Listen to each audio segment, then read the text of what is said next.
Most people in the UK and in many developed countries use the internet as one of the major sources of health information.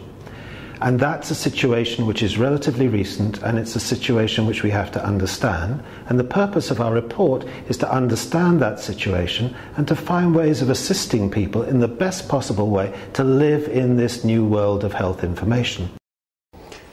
We're concerned with two main kinds of development in this report. One, the development of new types of testing and scanning, some of them brought online, but also various other ways of accessing health services online, whether that's information, record keeping, purchasing of drugs. Some people say that these things put together amount to a completely new era of healthcare, which they're calling personalised healthcare, by which they mean something that is more individually predictive and that therefore enables us to take action to prevent whatever we might be prone to.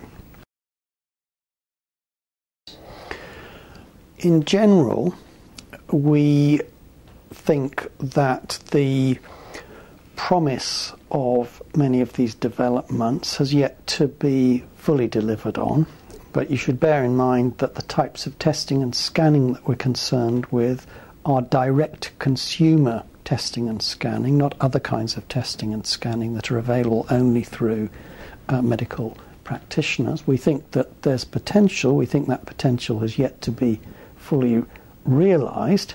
What we want to do in general is neither to ban these developments nor to make them compulsory, but to find ways of helping people to use them more effectively and to provide protections where those are needed.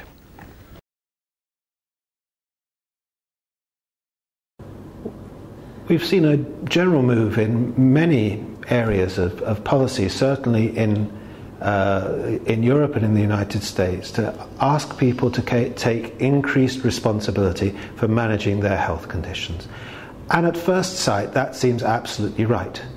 It's morally and ethically good for people to take responsibility, take their health and their bodies and their futures into their own control. It looks as if it's empowering individuals. But the other side of responsibility is a certain kind of obligation. If you know this information, and if you're given responsibility for managing your health in relation to that information, then there's an expectation that you will do so. And if you don't do so, there's also a possibility that you'll feel in some way culpable. Other people will think you're responsible for the conditions that you develop, or that you yourself will feel a certain amount of guilt if you develop a condition.